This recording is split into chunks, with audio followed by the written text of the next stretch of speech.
Shalom, shalom, geração do avivamento. Bom dia para todos vocês. Um dia abençoado, um dia poderoso, um dia profético, em nome de Jesus. Amor, pega a xícara que tá ali, por favor. Aleluia, glória a Deus. Que madrugada poderosa.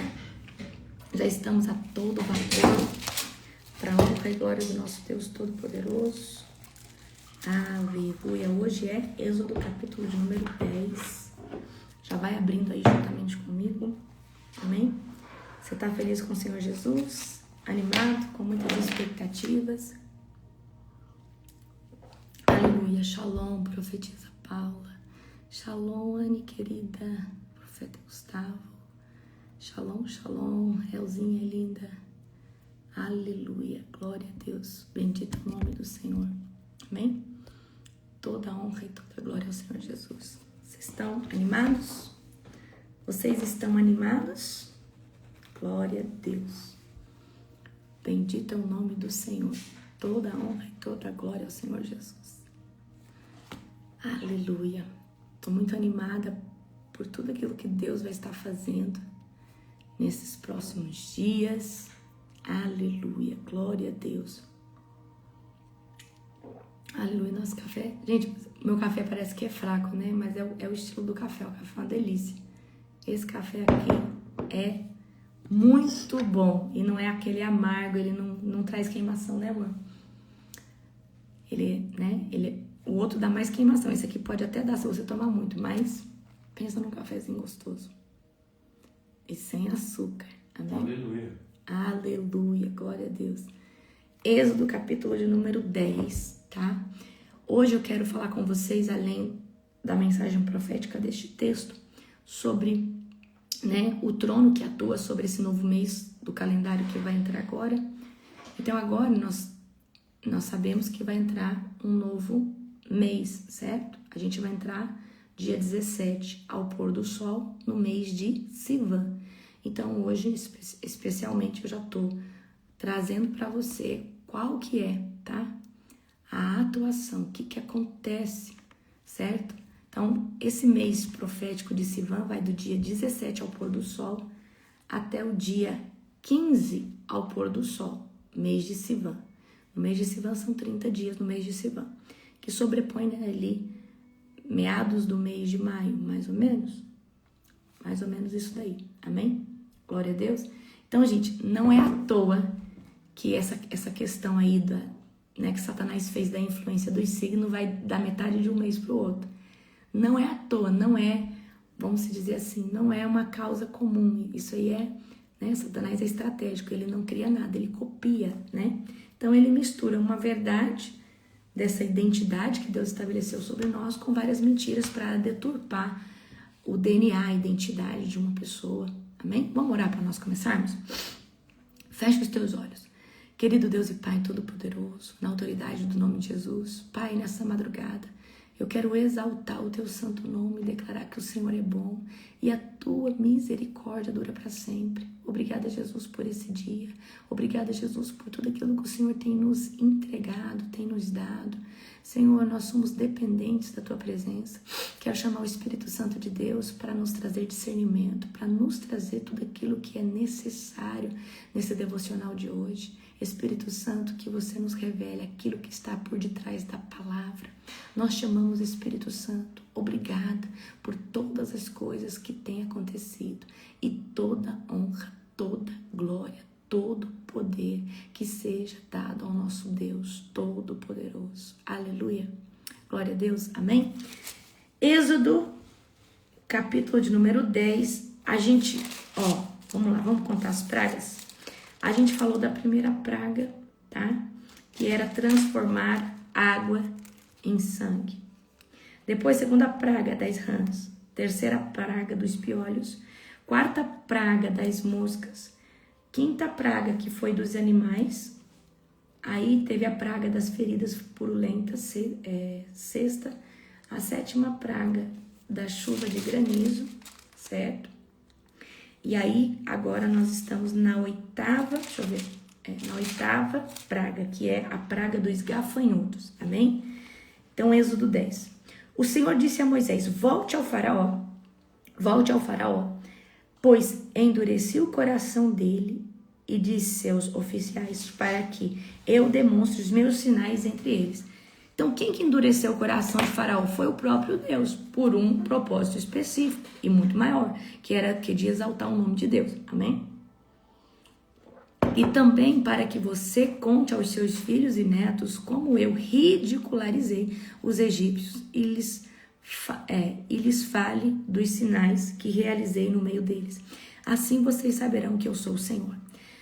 Moisés e Arão foram ver o faraó novamente e lhes disseram: assim diz o Senhor, o Deus dos hebreus. Até quando você se recusará a submeter-se a mim? Deixe meu povo sair para me adorar. Se você se recusar, tome cuidado. Amanhã trarei sobre seu território uma nuvem de gafanhotos. Cobrirão toda a terra, de modo que não se poderá ver o chão. Devorarão o que restou de suas colheitas depois da tempestade de granizo. Então eu quero que você entenda que a tempestade de granizo arrasou, tá? Trouxe muita coisa, trouxe muito prejuízo e dano. Então agora o que sobrou é o gafanhoto que vai comer. E também todas as árvores que estiverem crescendo nos campos invadirão os seus palácios, as casas de seus oficiais e todas as casas do Egito. Nunca em toda a história do Egito, seus antepassados viram uma praga como esta. Porque, gente, o pior de tudo aqui é que as outras pragas não devoravam, não destruíam as coisas, né? O piolho é uma infestação, né? Traz uma irritação de pele e tudo, mas aqui nós estamos falando de uma praga que termina de devorar aquilo que já estava em dano, né? Quando terminou de falar, Moisés deu as costas ao faraó e saiu. Os oficiais da corte se aproximaram do faraó e suplicaram: até quando o faraó permitirá que este Moisés seja uma ameaça para nós? Deixe os homens saírem para adorar o Senhor, o Deus deles. O faraó não vê que o Egito está em ruínas? Logo Moisés e Arão foram trazidos de volta e prestaram à presença de Faraó. Está bem, disse ele, vão e adorem o Senhor seu Deus, mas quem exatamente irá? Então aqui o Faraó quer saber quem vai, né, adorar. Moisés respondeu: iremos todos, jovens, velhos, e os nossos filhos e filhas e todos os nossos rebanhos, pois celebraremos uma festa em honra ao Senhor. O faraó retrucou: sem dúvida, precisarão que o Senhor esteja com vocês se eu permitir que levem seus filhos pequenos. Eu sei o seu plano mal intencionado. De jeito nenhum. Só os homens poderão sair para adorar o Senhor, pois foi isso que vocês pediram. E o faraó mandou expulsá-los do palácio. Então o Senhor disse a Moisés: estenda a mão sobre a terra do Egito. Então aqui, queridos, o faraó nem disse: eu vou deixar o povo sair e tá tudo bem, não. Aqui, quando ele entendeu a intenção, que era de sair todo mundo com os animais, ele falou: de jeito nenhum. Se não for todos os homens, né? Então só vai os homens. Então eles, né? O faraó fala assim: vocês estão querendo fugir, mais ou menos isso, vocês estão mal intencionados. Assim Moisés estendeu a vara sobre o Egito. E o Senhor fez soprar um vento leste sobre a terra durante todo o dia e toda a noite. Quando amanheceu, o vento leste havia trazido os gafanhotos. Eles invadiram todo o Egito e desceram em nuvens densas sobre o seu território, de uma extremidade à outra. Foi a pior praga de gafanhotos em toda a história do Egito, e jamais houve outra igual, pois os gafanhotos cobriram toda a superfície e escureceram a terra. Devoraram todas as plantas nos campos e todas as frutas nas árvores que tinham sobrevivido à tempestade de granizo. Não restou uma só falha nas árvores, nem nas plantas, em toda a terra do Egito. Sem demora, o faraó mandou clamar Moisés e Arão e lhes disse: pequei contra o Senhor, seu Deus, e contra vocês. Perdoem o meu pecado. apenas mais esta vez supliquem ao Senhor, seu Deus, que ele me livre desta morte. Moisés deixou a corte do faraó e suplicou ao Senhor. Ó Senhor, respondeu e mudou a direção do vento e fez soprar um vento do oeste. Então, o vento do leste trouxe os gafanhotos, o vento do oeste está trazendo livramento. Fez soprar um vento do oeste que levou os gafanhotos para o mar vermelho. Não sobrou um só gafanhoto em toda a terra do Egito, mas o Senhor endureceu o coração de Faraó e ele se recusou a deixar o povo de Israel sair. Então você nota aqui, é Deus que endurece o coração de Faraó. Aqui ele estava, não, eu vou deixar, agora vai acontecer. Amém? Então, essa 8ª praga é a praga dos gafanhotos. Então, esses gafanhotos terminaram de devorar as plantações, os recursos. Agora vai vir a praga da escuridão. Amém? O Senhor disse a Moisés, estenda a mão em direção ao céu, e a terra do Egito ficará coberta de escuridão, tão densa que poderá ser apalpada.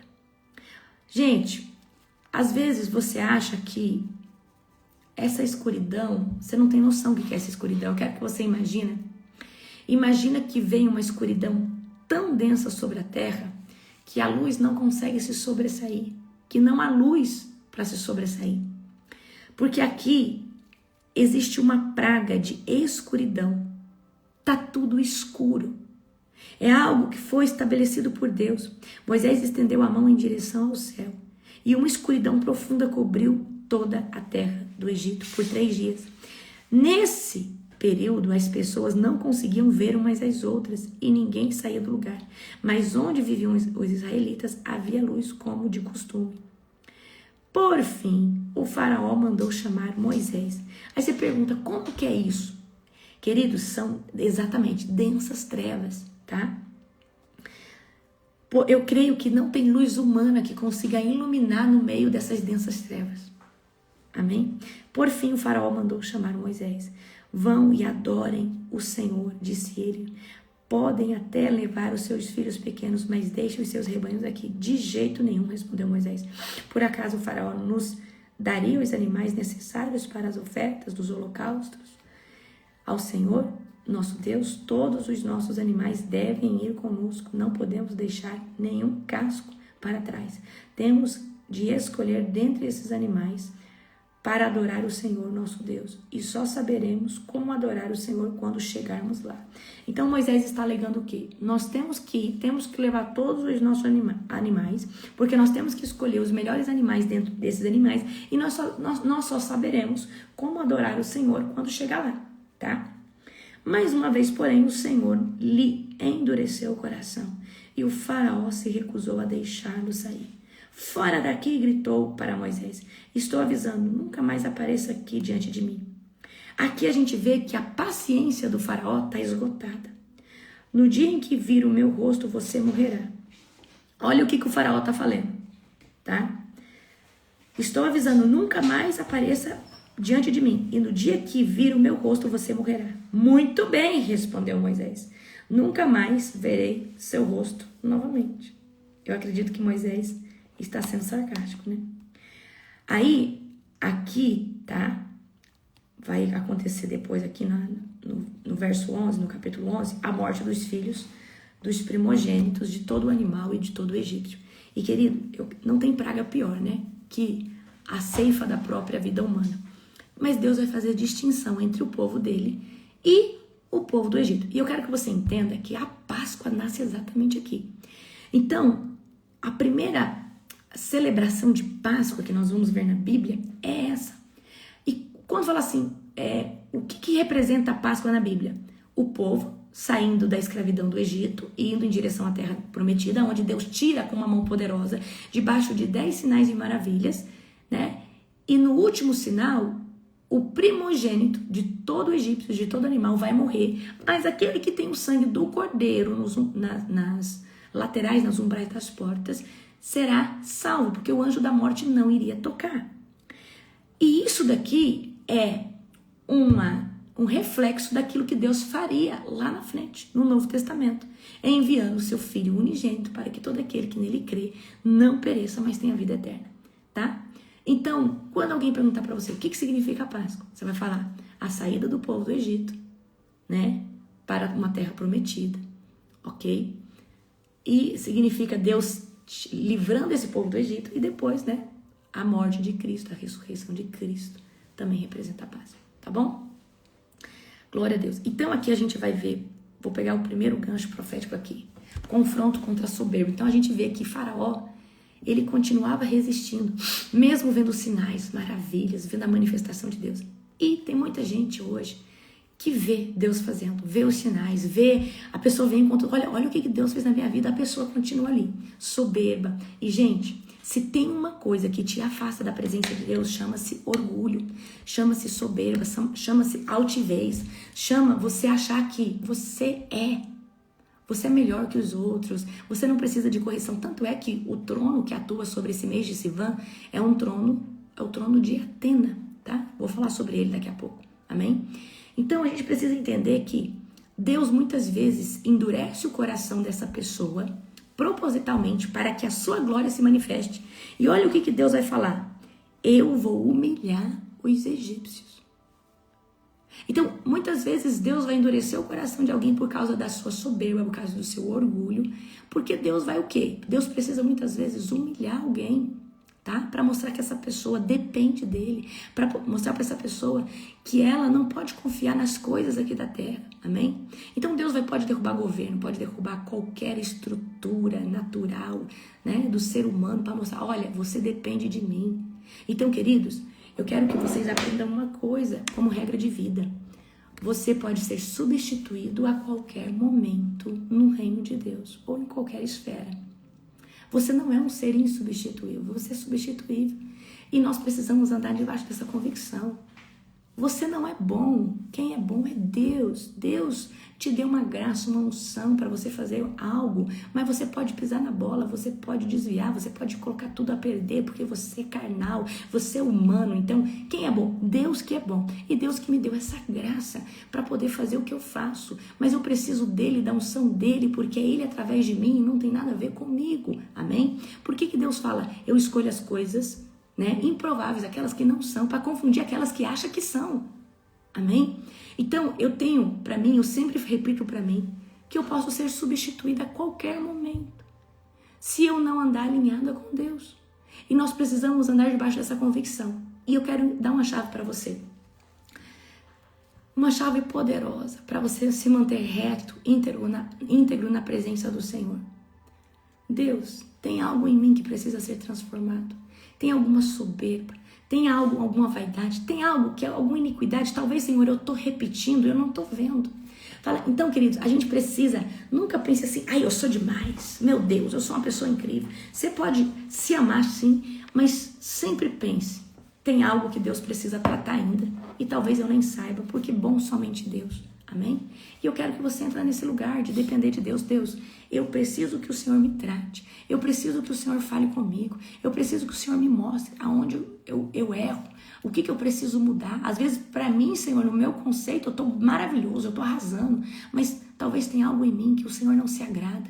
Mas como eu vou saber, Senhor, se o Senhor não me falar? E muitas vezes isso aqui pode estar estabelecido dentro de mim como iniquidade. Iniquidade é aquilo que eu não consigo ver. Então, Senhor, rasga esse véu da iniquidade e mostra o meu pecado, mostra a minha falha. Você vai fazer exatamente assim. Amém?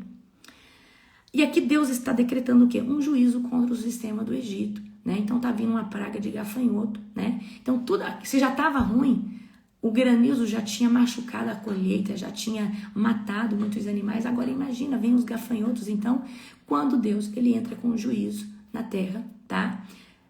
A gente precisa estar posicionado, porque Deus vai avisar os seus antes, amém?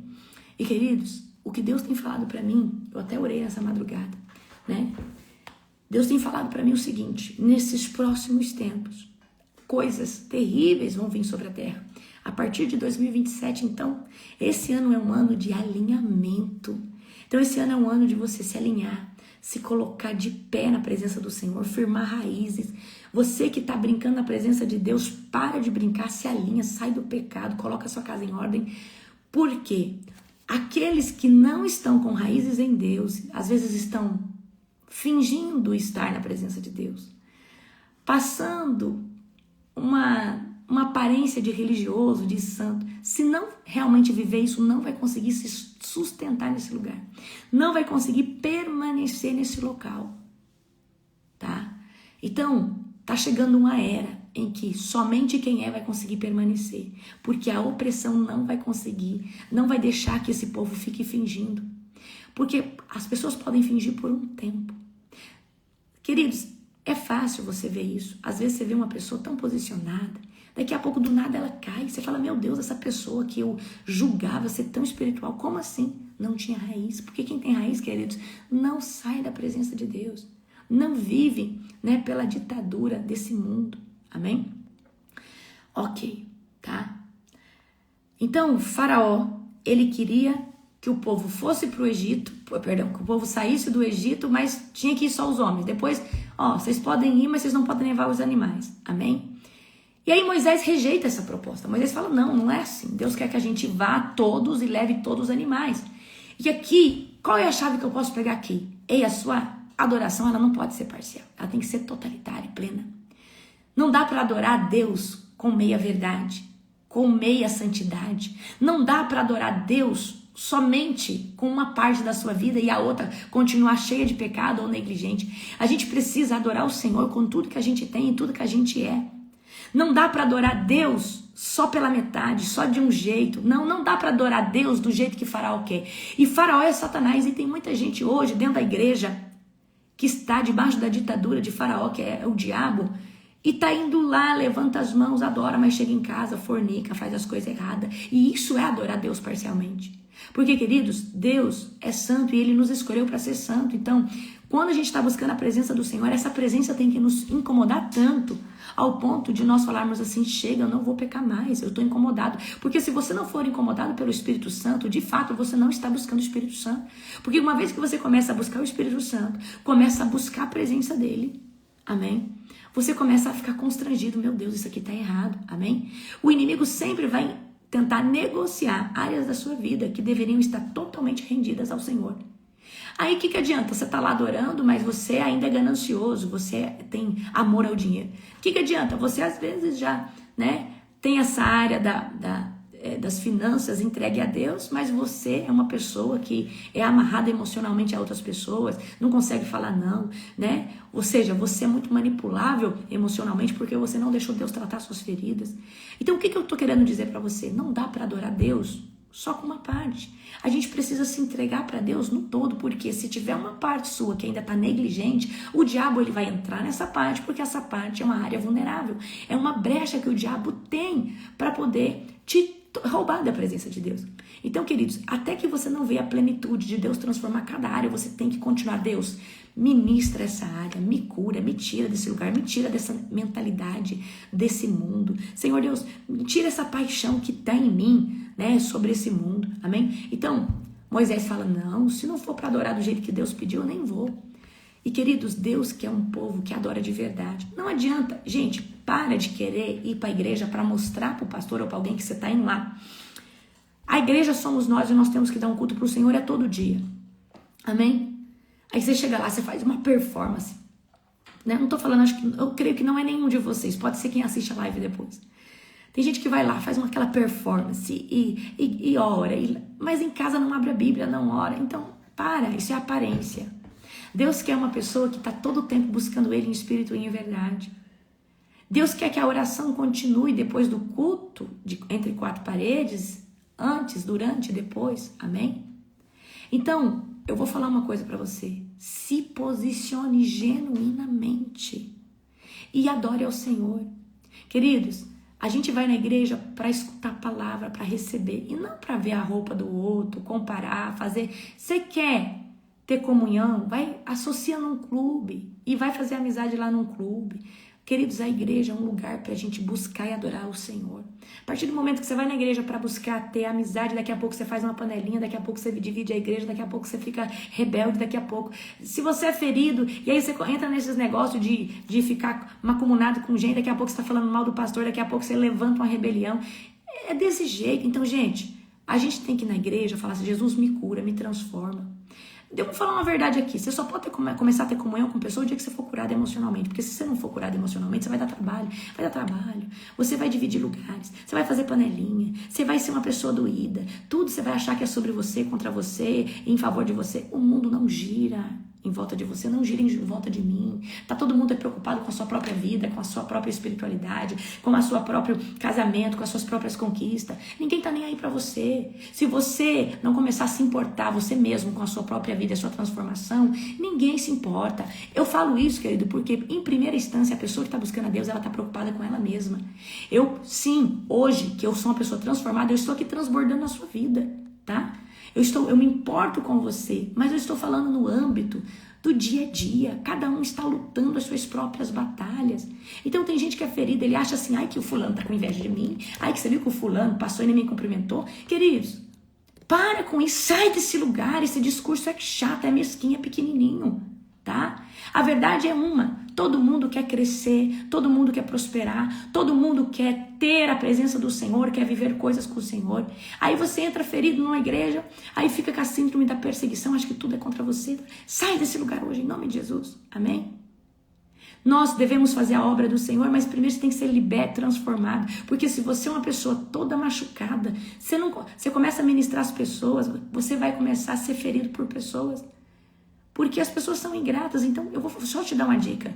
Antes de você querer transbordar o óleo, seja uma pessoa curada, tratada emocionalmente. Amém? E entenda, você vai ser machucado, pisoteado, vai ser difamado, mas se você está fazendo a obra do Senhor por causa do Senhor, isso nunca vai te afetar. Você vai falar, Deus, esse projeto é teu e essa bucha é sua. Eu sei que a luta não é contra, né, a carne, ou seja, eu sei que a luta deles não é diretamente contra mim, é contra o Senhor. Então o Senhor resolve essa bronca aí. E você não vai se ofender. Por quê? Porque você está fazendo para o Senhor Jesus e não para o... Porque se você estiver na carne, aí você fica preocupado com a sua reputação, que você quer ir lá se justificar. Sai desse lugar. Uma pessoa que realmente está em Cristo e por Cristo e para Cristo, Jesus, esse problema é teu. Eu só vou continuar fazendo o que o Senhor me pediu. Não gasto um pico da minha energia, não gasto nada, uma vírgula do meu emocional com esse tipo de coisa. Amém? Então a gente está vendo aqui que Deus está separando o quê? A luz das trevas. Então, em Gosém está tendo luz, mas ali no Egito está uma escuridão, uma névoa. Amém?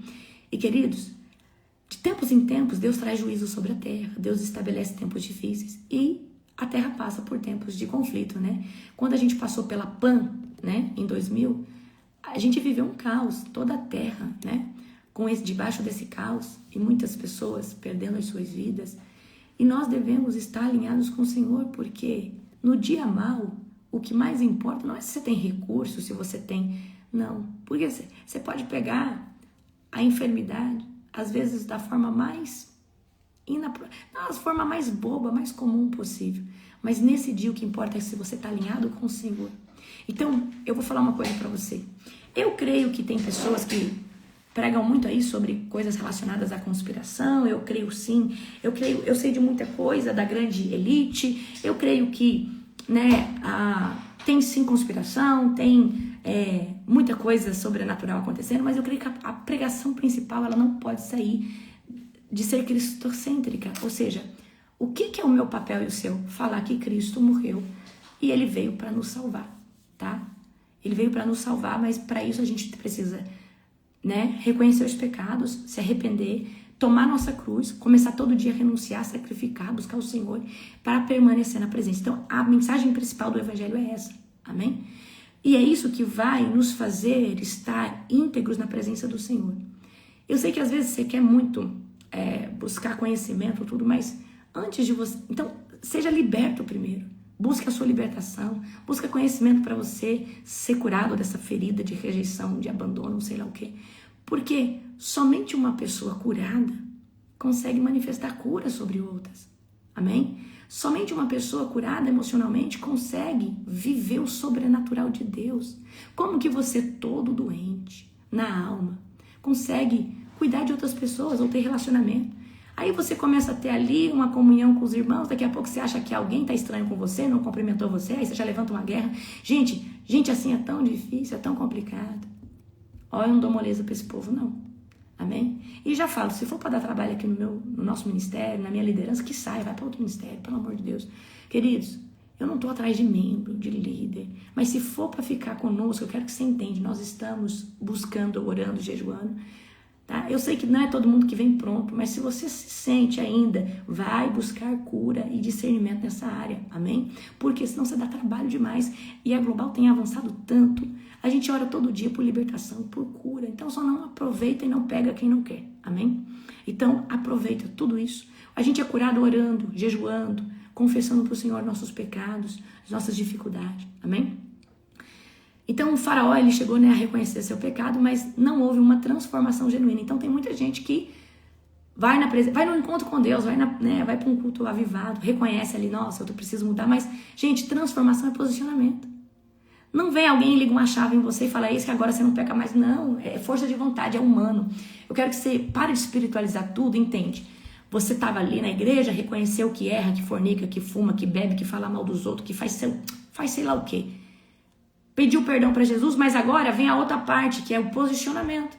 Jesus, eu não vou fazer mais isso, me ajuda a vencer esse pecado, amém? Então existe uma diferença muito grande entre remorso e arrependimento. Remorso é você se sentir mal naquele momento, e arrependimento é quando você muda o seu estilo de vida, porque você foi tão constrangido, você se arrependeu verdadeiramente que o seu posicionamento mudou. Agora, remorso, você se sente mal ali, até pensa que vai ser transformado, mas existe uma diferença muito grande, tá? Então a gente vê que Faraó reconhece o seu pecado, mas ele não transforma a sua atitude. Até mesmo porque o Senhor tinha colocado o quê?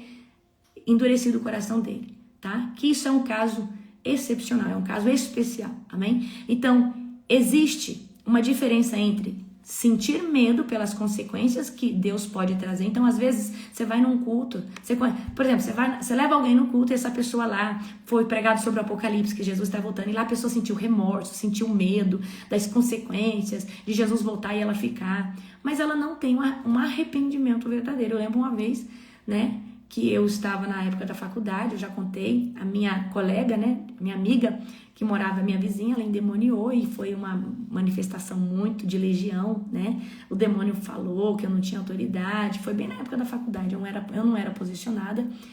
E aquilo ali me trouxe um remorso, um medo das consequências. Eu comecei a frequentar a igreja, mas eu não fui transformada.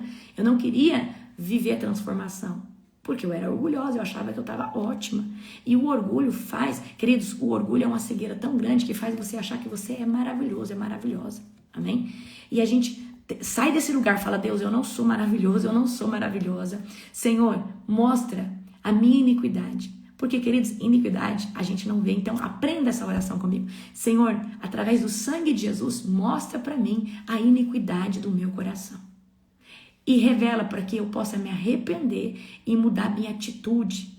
Porque, queridos, a maior peso do evangelho, em primeiro lugar, é ser salvo, mas você só consegue manter a sua salvação seguido de uma vida transformada. Por isso que a porta é estreita. Aceitar Jesus é fácil, se manter salvo é difícil. Porque se manter salvo implica nas condutas que você vai ter todo dia. O que você escolhe falar, o que você escolhe ouvir, o que você escolhe. Tudo. Pegou ou não? Pegou ou não? Aleluia? Então, amanhã nós vamos ler o capítulo de número 11. Agora, eu quero entrar com vocês, quero falar um pouco. Quem é desse mês? Quem faz aniversário agora nesse mês? Eu faço aniversário dia 28 de maio. Eu amo a data do meu aniversário. Eu vou falar uma coisa pra vocês. Satanás, ele sabe que no dia do seu aniversário, o mundo espiritual está sensível, porque você chegou a esse mundo, a esse plano natural, porque antes você estava no ambiente espiritual, que Deus, tudo que é formado aqui no natural antes é feito no mundo espiritual. Então, geralmente tem pessoas que ficam tristes, murmuram, questionam, declaram coisas ruins. Eu não gosto do meu dia. Você está amaldiçoando a sua data de nascimento, Você está amaldiçoando a sua data de nascimento. E quando você amaldiçoa o seu dia, o seu Natal, O que é o seu Natal? É o dia que você nasceu. Os judeus dizem que 3 dias antes e 3 dias depois dessa data, ou seja, formando assim 7 dias, o mundo espiritual ele está, né, numa dimensão de sensibilidade profética muito grande. Então você precisa celebrar a sua vida. Então, por exemplo, celebre, seja grato, agradeça a Deus pela sua vida, porque tudo que você faz nesse dia, ou nesses dias, que dão 7 dias, 3 dias antes, 3 dias depois, tem um impacto muito grande. Por exemplo, eu começo já, a Apóstolo tem que dar presente para mim todo mês de maio. Né, Apóstolo? Eita glória! Tô brincando, gente, mas é mais ou menos assim. Amém? Na verdade, eu que compro meus presentes. Então, eu celebro a minha vida, eu sou grata a Deus pela minha vida, eu sou grata pela pessoa que Deus me transformou e eu vou celebrar todos os dias, eu vou celebrar antes, depois, amém? Então, nós precisamos entrar nesse lugar de celebrar a vida. Então, quando a gente, quem é que se sente mal, fica triste, fica deprimido? Isso aí é uma manobra do diabo, esse ano, não deixa o diabo fazer isso com você. Fala, não, Satanás não vai fazer isso comigo. Queridos, ninguém lembra do seu aniversário, mas você fala para as pessoas que dia que é o seu aniversário. Eu tô falando já o meu é dia 28 de maio. Para de ser dodói, vamos ver quem lembra do seu aniversário. O mundo não circula em volta de você. Fala o dia do seu aniversário, você quer que as pessoas te dêem parabéns. Fala o dia do seu aniversário, sai desse lugar de vítima, pelo amor do Senhor Jesus. Porque lá na empresa ninguém lembrou do meu aniversário. Mas você disse que dia que é o seu aniversário? Ninguém, queridos, ninguém é obrigado a ter uma palavra de conhecimento sobre o seu aniversário. Amém? Glória a Jesus. Então, por que eu estou falando isso aqui para você agora? Porque você fica num lugar, porque ninguém fez nada, ninguém fez uma surpresa para mim. Vai lá e compra um bolo para você, criatura. Compra um bolo, chama as pessoas que você mais gosta. Fala, gente, aqui na empresa vou comprar um bolo. Vamos cantar parabéns para mim, quero celebrar esse dia com vocês. Sai desse lugar aí. Porque eu quero uma festa.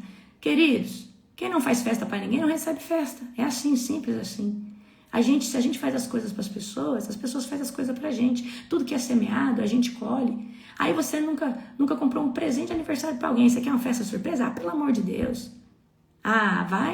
Pelo amor de Deus, você precisa se posicionar. Amém? Gente, eu só tô falando aqui uma coisa para vocês que é óbvio. Aí você fica dodói. Porque a minha família, porque... Celebra você seu aniversário. Para de ficar triste. Gente, vou comprar um bolo, vou cantar parabéns pra mim. Amém? Que dia foi o aniversário da pastora Letícia? Terça? Terça foi o aniversário da pastora Letícia.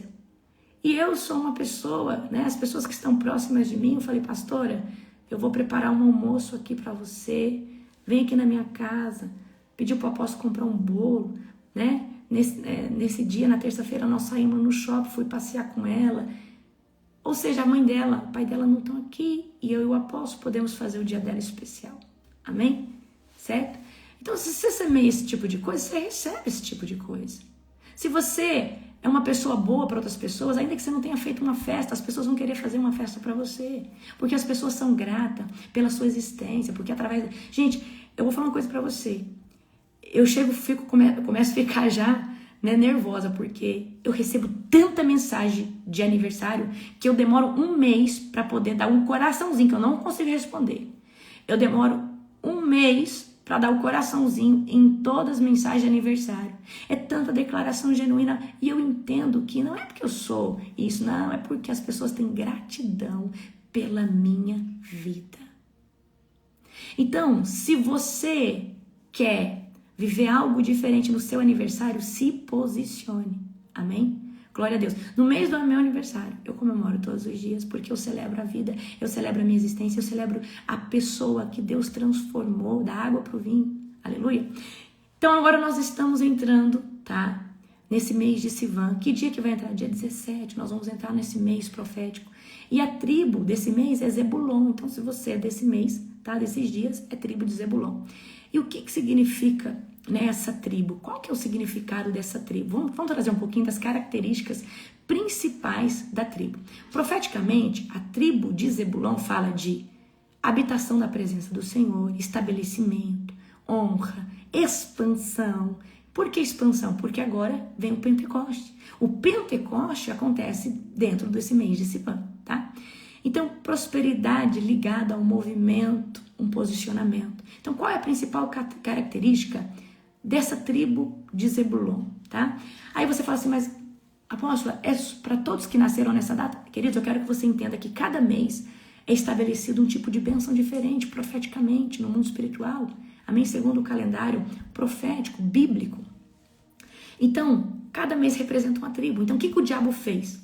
Como Deus colocou uma característica em cada tribo, em cada mês, o diabo foi lá e falsificou algo chamado signos dos zodíacos, que é uma farsa, é demoníaco.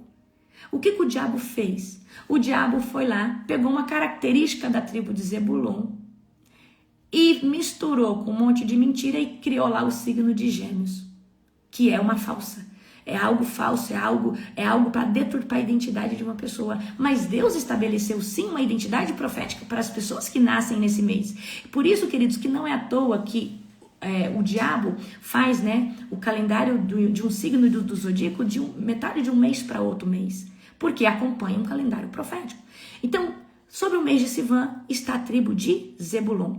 A principal marca dessa tribo era comércio, navegação, expansão territorial, habilidade para gerar riqueza, sustentação espiritual e econômica. Amém?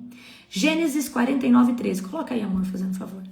Gênesis 49:13 fala assim: Zebulon habitará na praia dos mares e será porto de navios. Aleluia! Zebulon habitará na praia dos mares e será porto de navios. Gênesis 49:13. Aleluia! O apóstolo é do mês de agosto. Vamos aqui comigo agora. O que mostra, tá? Que essa tribo carregava?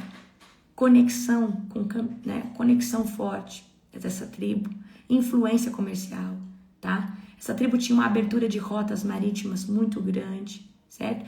Essa tribo fala de prosperidade espiritual, financeira e intelectual.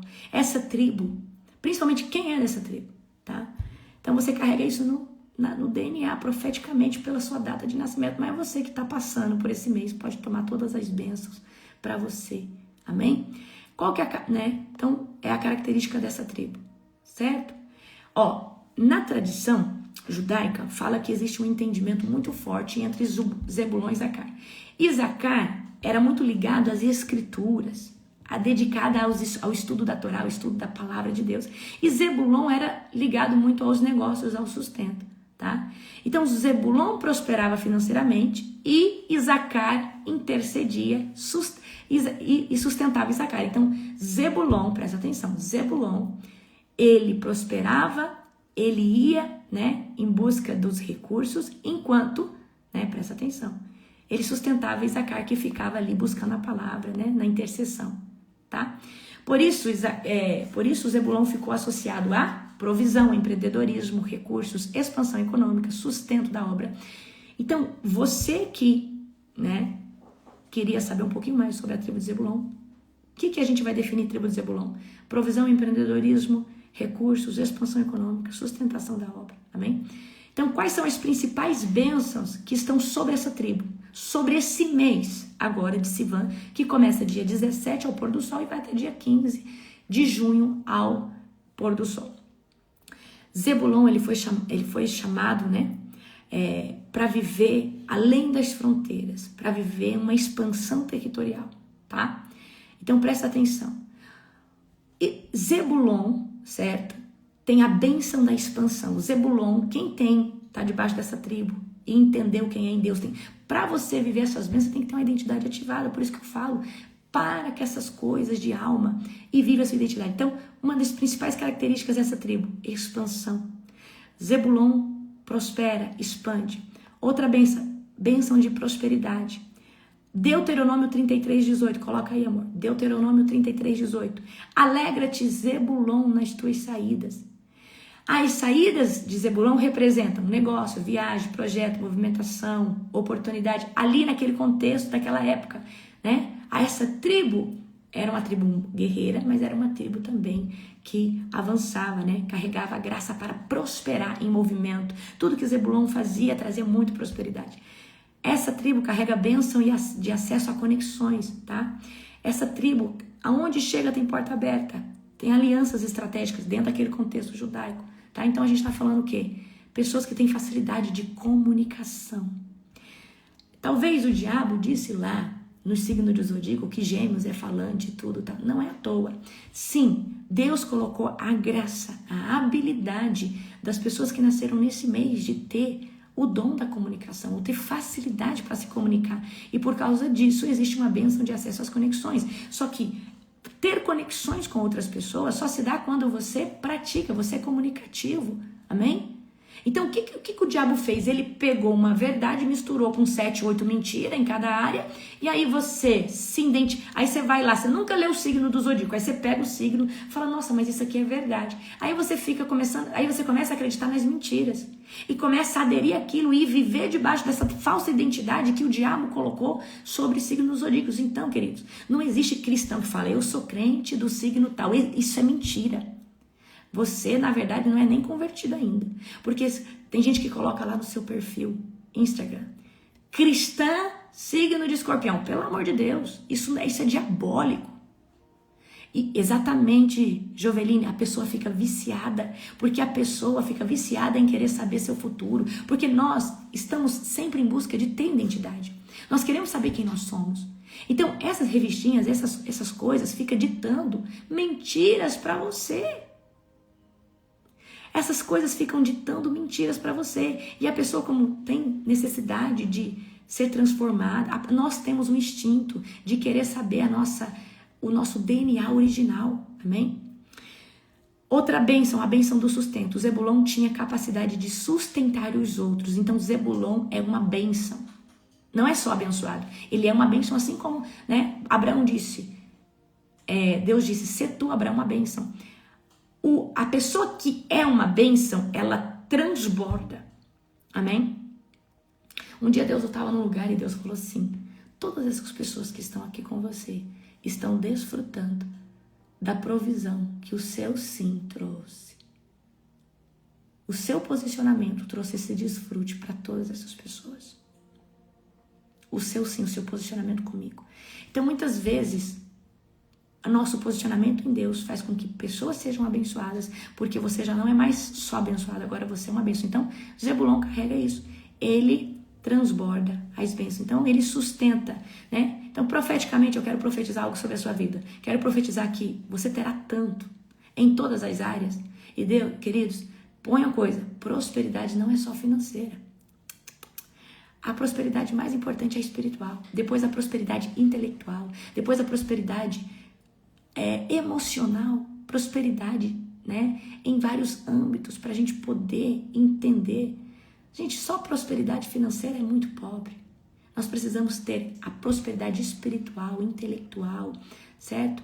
Prosperidade conjugal, viver bem com o nosso cônjuge. Eu quero profetizar que você vai trazer sustento familiar sobre a sua casa, físico, sustento ministerial, vai sustentar pessoas ministerialmente, vai empreender na obra.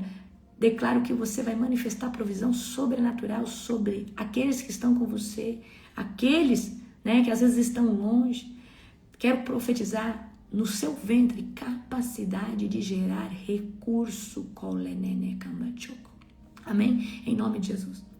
Agora, Zebulon carrega algo muito especial também, que é a benção para guerrear com coragem. Se tem um guerreiro, tem 3 principais tribos de guerra, se eu não estou enganado, Judá, Isacar e Zebulon. Se eu não estou enganado, tá?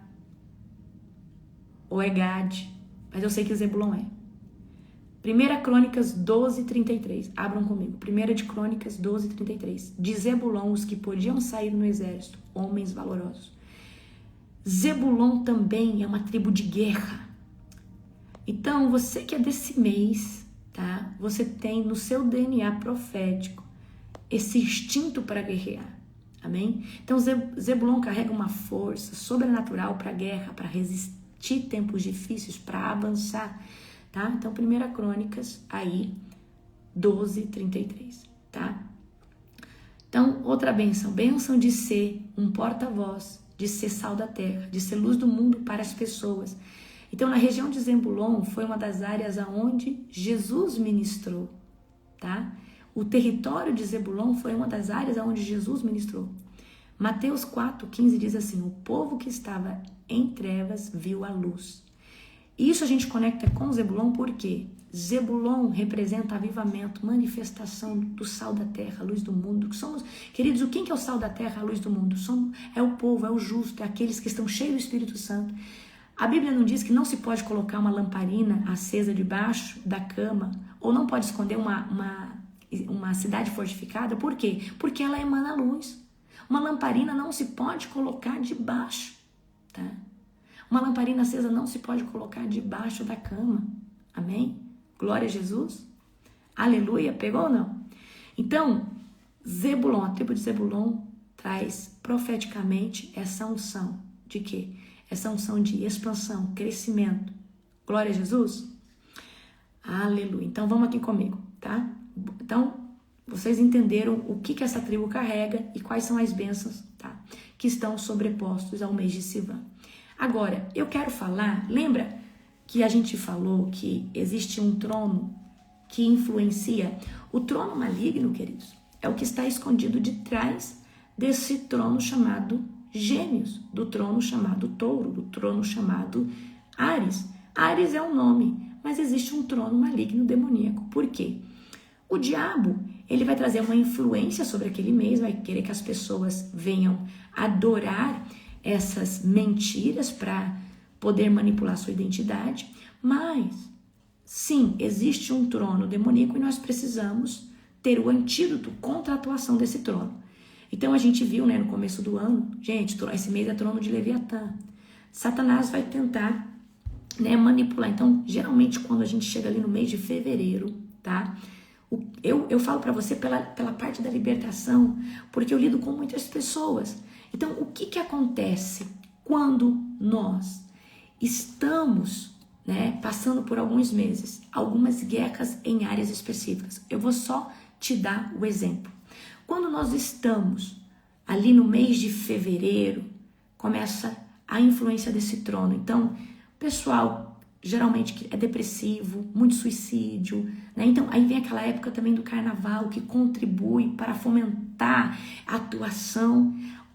Mês de julho, tá? Ali, meados do mês de junho, a meados do mês de julho, muita promiscuidade sexual, muito ataque de sonhos. Então, como eu lido, né, nessa parte, ministrando libertação da área sexual, se tem um mês que o povo é atacado no emocional, na área sexual, principalmente dormindo, né, a gente sabe que tem ataques de demônios às pessoas nesse mês.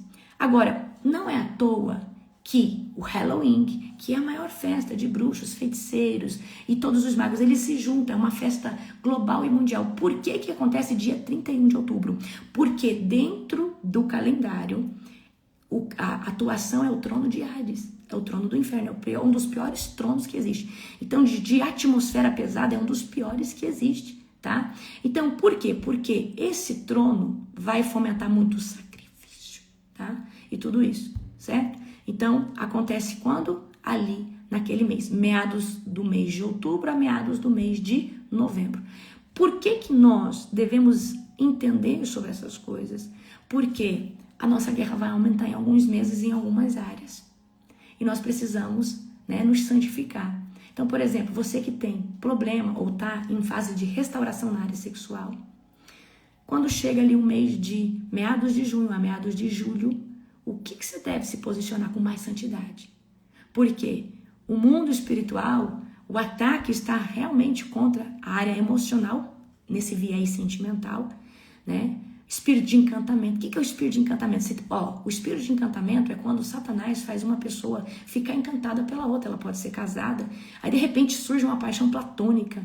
A pessoa está casada há 20 anos, do nada. Então são demônios que fazem isso. E tem uma propensão, queridos, de acontecer muito isso dentro desse mês, que é o mês que atua o trono de Lilith, Asmodeus. Amém? Então, a guerra é essa. Então, você que está com dificuldade nessa área, o que você vai fazer? Você vai jejuar, você vai se santificar, você vai, né, não vai esquecer de orar para dormir, porque há um ataque sobre o sono.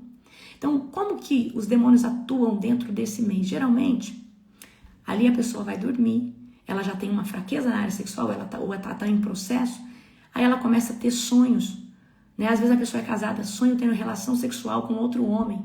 Porque o diabo quer lançar uma semente de desejo para que isso venha a ser fatídico e venha a acontecer um adultério. Então, é um trono maligno, tá? Então, para mim, os piores de todos é o de Leviatã, que acontece ali em fevereiro, geralmente entre fevereiro e março, se eu não estou enganada. Depois tem esse de junho, julho e lá para outubro e novembro. Os piores que tem são pesadíssimos e eu quero que você comece a observar. Tem meses que a gente parece que não tem força para jejuar. É o nível de guerra que você está enfrentando. Dentro agora desse mês que a gente está entrando profeticamente, né? Tem as bênçãos do Senhor. Então, cada mês, pelo calendário bíblico, tá? A Bíblia não segue um calendário gregoriano e nunca vai seguir. É um calendário lunar, é um calendário, né? Não é esse calendário estabelecido por Roma, é um calendário profético. E as luas acompanham esse calendário de Deus. Aleluia. Queridos, vem aqui comigo agora, tá? Gente, não vai dar tempo de eu falar. Amanhã eu vou falar sobre esse trono para vocês, tá? Mas as características principais desse trono agora é trazer o racionalismo, trazer incredulidade, orgulho intelectual, porque quem está, né? Satanás, ele vai fomentar o quê? A pessoa ser tão inteligente que ela fala, não, você não precisa de Deus, Deus não existe, vai querer racionalizar Deus, como que você explica Deus, tá? Instabilidade, curiosidade excessiva pelo conhecimento, sem ter maturidade e discernimento espiritual, né? Pessoa que é dessa, né? Vai gerar nas pessoas também essa fome por conhecimento, mas sem maturidade e discernimento. Independência, né? Geralmente, esse mês, Satanás vem trazer muita rebeldia, Então, é esse tipo de guerra que esse mês, né? A gente pode estar enfrentando aí. Amanhã eu vou trazer mais específico para vocês, que eu já estou chegando no final, certo? Mas uma das coisas que você vai ter que lidar esse mês, orgulho, tá? Religiosidade intelectual. Então, são as coisas o quê? Que vai querer, né, confrontar aquilo. Por exemplo, mais ou menos assim, quem diz que essa experiência foi de Deus? A experiência que você teve. Isso aí foi o seu emocional. Então, o diabo, esse mês, ele quer tentar racionalizar. Ele quer mexer no seu intelecto para você não conseguir. Porque, gente, uma experiência com Deus, né? O que ela proporciona para nós? Uma expectativa, uau, olha o que Deus fez. Então, às vezes, através de uma experiência, você consegue se posicionar, você consegue levar mais a sério. Mas, como eu disse para você, experiência com Deus não transforma. O que transforma a vida de uma pessoa é Bíblia todo dia, é jejum, é oração, é você se santificar, escolher o que você fala, o que você escuta, o que você ouve. É isso que te dá intimidade com Deus. Pegou ou não? Essa questão de experiência te aviva, mas se você não se manter aceso, jogando lenha na fogueira, que é as ferramentas espirituais, eu sinto muito em te dizer, mas o que vai acontecer? Você vai esfriar, tá? Então, este mês, tá? Esse trono maligno, ele vai tentar criar confusão, gerar orgulho, gerar dúvida, distorcer. Às vezes vai passar um vídeo de uma pessoa, tem um cara aí que fala mal do Javé, do Yavé, e ele fala de Deus, que Deus é um ser caído. Eu fico tão indignada quando aquele cara fala aquilo lá.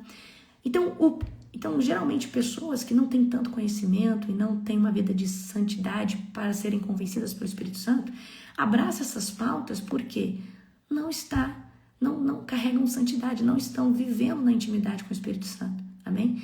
Então, muitas vezes é fácil achar, né? Difamar algo que você não conhece, ou concordar com uma coisa que você não tem a revelação. Então, o que nós devemos fazer?